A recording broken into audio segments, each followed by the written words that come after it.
I'm Lucas Stabelski, and my research report was on the Sony PlayStation 5. So for the executive summary, there's about 65 million units sold. 48% of home consoles share the market value. 47 million people who subscribe to Sony's subscription plan for the PlayStation, and the price is $4.99. Some key findings were some exclusive games like the Spider-Man, God of War, Last of Us, and that's like their main purchase driver over Xbox. The core buyer is a male, around 18 to 50. It's a big range, but it's mostly them. Primarily US based, and some secondary markets are the United Kingdom, France, and Australia. A big driver is the DualSense controller. It has like triggers that basically give like feedback, haptics, and some social influence, like friends of people who also have the same console, pull users, as well as brand loyalty. People who had the PlayStation 4 always more than likely go to the PlayStation 5. And the subscription fee is a little outrageous, but it used to not be like that. So here are the list of competitors. Obviously, I just went over the PlayStation 5, what they have to offer, like the exclusive games, the nice controller, the performance. You're able to use like other platforms on it, like Netflix or HBO Max. So the Xbox has some exclusive games like Halo, Forza, Gears of War. Their pass is only $30 a month, and it has a much bigger game library. It has the same graphics as the PlayStation 5. The controller is powered by batteries, and we also have the Nintendo Switch. Their exclusive games are Mario, Pokemon, Super Smash Bros. Very popular games, very famous. And the Nintendo Switch is like portable. It's more family-friendly, retro-style games. No external power required on the go, which is very nice. And they have like a different competition. It's like more kid-based, but you can also play some of the games. They're a little bit different. Main competitor is Xbox. So like I said, for the target audience, mostly male. You can range between 18 and 50. It's a big range. But like most people use it between 21 and 35. And price is still the same. And the US is the biggest market. So for the first persona, we have a male, works corporate. He values online multiplayer and competitive gaming, and prioritizes 4K graphics and fast frame rates. Plays at his desk, prefers focused competitive sessions, and he is a subscriber to PlayStation's their subscription, the PlayStation Plus, for online access and games. And all of his friends also play the PlayStation 5. Another persona, he's also in the range between 18 and 32. He works more blue collar. He uses PlayStation 5 to decompress after like long days. Prefers to like play on the couch, more laid back, and like say you can just pick it up, play whenever.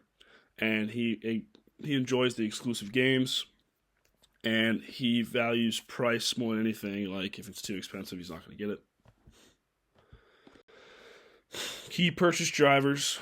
Obviously, I mentioned the exclusive game library, the friend network, how you're able to play with friends. There's also crossplay now, which is very nice. And the controller, how people, they like it because it's different, but you do have to charge it. There are no batteries. And the brand loyalty, for example, like if you played a lot on the PlayStation 4, and there are some games that would transfer over to the PlayStation 5, people would really enjoy that.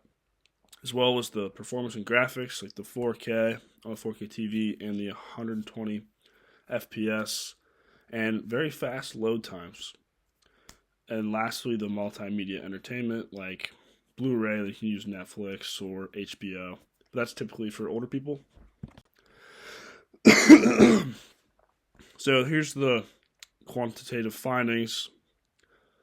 So around 18 to 32-year-olds, they really go for like the online aspect of it and the graphics. They like to when they like to play games, they like to play it pretty competitively. And then age 33 to 55, they really value brand loyalty, like how easy it is to use, multimedia, like an example, the Netflix, HBO, Blu-ray, and how long it will last.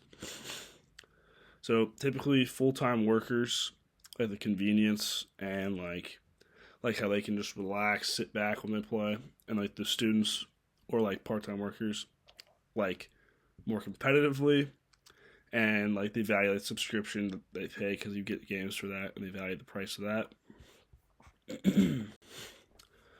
Some strengths and some pain points. So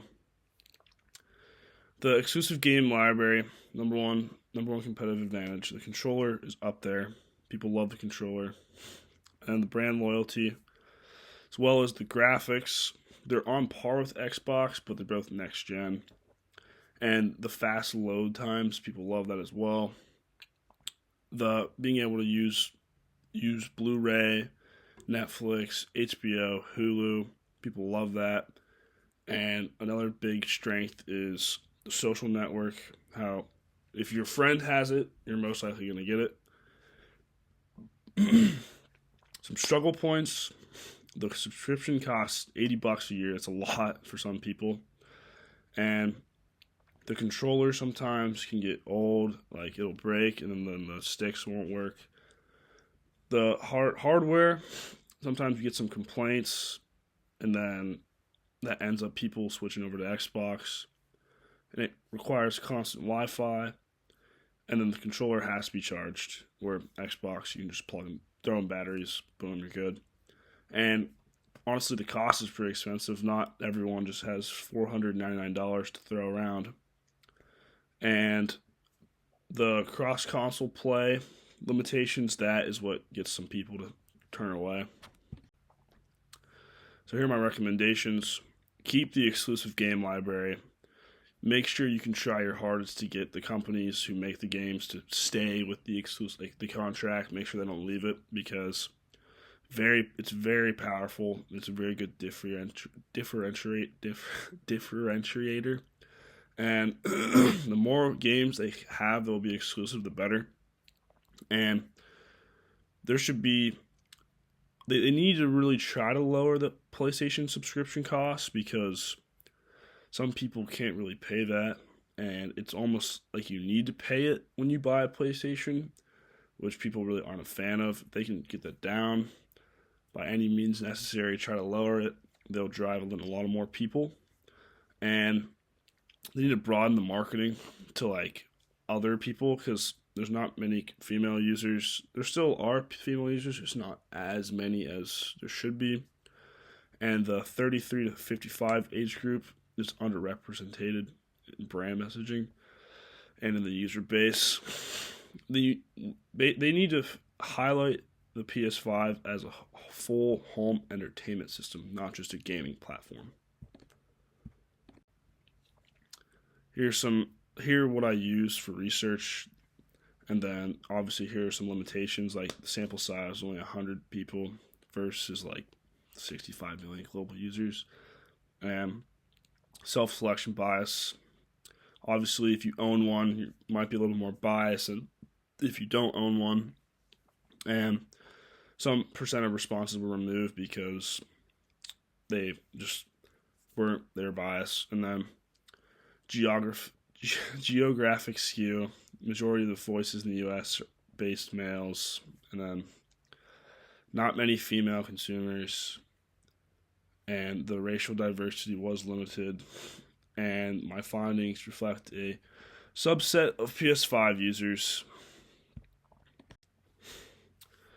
So, as my conclusion, PS5 is a market-leading console built on 3 pillars: exclusive content, loyal ecosystem, and hardware innovation.